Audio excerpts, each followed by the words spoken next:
আমাদের ধর ধর ধর। রমেশ আমাদের ধরতে পারে না, ধরতে পারে না, ধরতে পারে না আমাদের।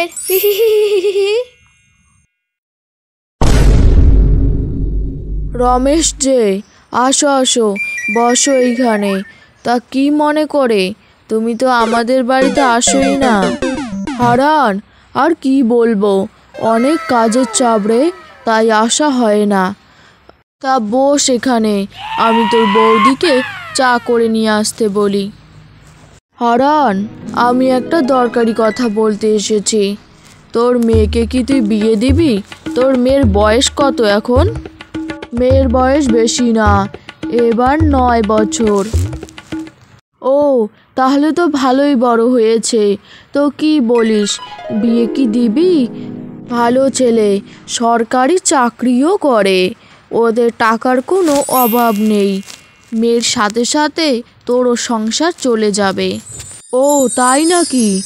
তাহলে তো অনেক ধনী লোক। ঠিক আছে, আমি রাজি, তুই কালকে নিয়ে আসিস। ঠিক আছে হারান, কালকে মেয়েকে তৈরি করে রাখিস। শোনো বউ, একটা ভালো বিয়ের সম্বন্ধ পেয়েছি, মেঘাকে কালকে তৈরি থাকতে বলো। কি বলছো গো? মেয়ে তো কেবল 9 বছর, এত তাড়াতাড়ি বিয়ে দেওয়া আইনত অপরাধ। কাকু তো তোমার আইনের কথা, ওখানে কি কেউ দেখতে আসবে নাকি? আর গ্রামের মেয়েরা তো এই বয়সে বিয়ে হয়। দেখো, তুমি অনেক ভুল করছো। আমি আমার মেয়েকে বিয়ে দেব না, তুমি যা করার করো। দেখ, আমার মুখের উপর বেশি কথা বলবে না, না হলে কিন্তু তোমাকেও বাড়ি থেকে বের করে দেব, সাথে সাথে তোমার মেয়েকেও। বউ, তুমি বোঝার চেষ্টা করো, ওরা অনেক ধনী লোক, বিয়ের সময় কোনো পণ নেবে না, আর আমাদের মেয়েও খুব সুখে থাকবে। তুমি বেশি কথা না বলে মেয়েকে আজকে বলে দিও। আমি জানি তুমি আমার কথা শুনবে না, তোমার যা খুশি তুমি তাই করো, পরে যদি মেয়ের কিছু হয় তুমি সামলে নিও। এ কথা বলে কৃষকের বউ সেখান থেকে চলে যায়। মা, এমন করে মন খারাপ করে দাঁড়িয়ে আছো কেন? আমার খুব খিদে পেয়েছে, আমাকে খেতে দাও। রাত দুপুরে কোথায় খেলতে গিয়েছিস? সারাদিন শুধু খেলা খেলা আর খেলা। শোন, তোকে আর পড়াশুনো করতে হবে না, খেলতে যেতে হবে না, তোর বাবা তোকে বিয়ে দিয়ে দিবে বলছে। কেন মা? আমি এখনই বিয়ে করব না। আমার পাশের বাড়ি মিতু, ওরও তো বিয়ে হয়ে গেল। আমি পড়াশুনো করতে চাই মা।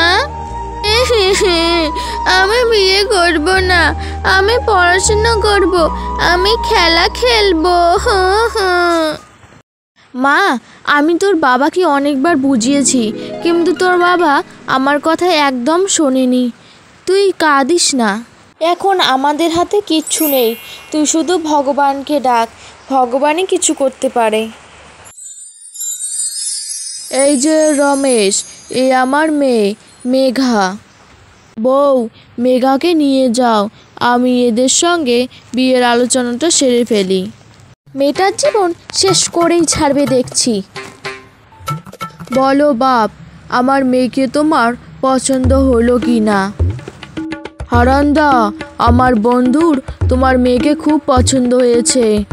আমি তোমাকে আগে ভাগেই বলে দিই, আমার বন্ধুর বয়স 35 হবে। পরে কিন্তু বলো না যে আমি তোমাকে ঠকিয়েছি।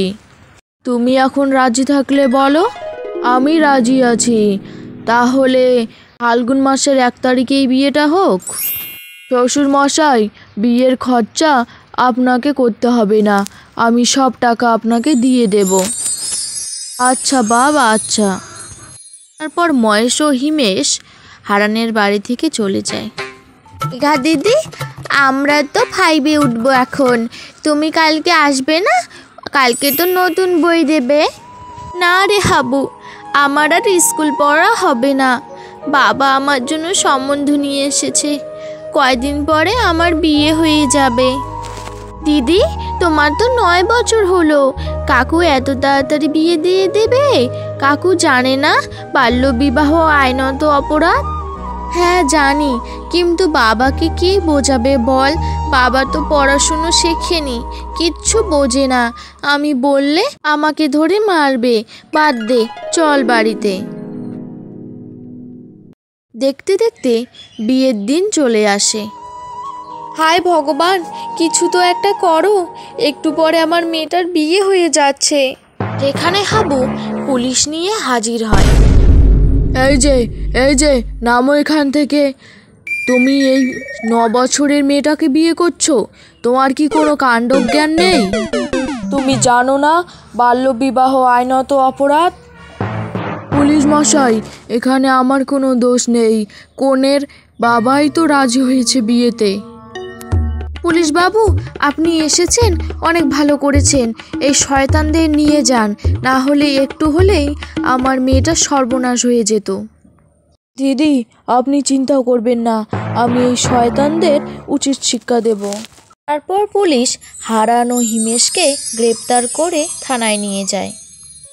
মা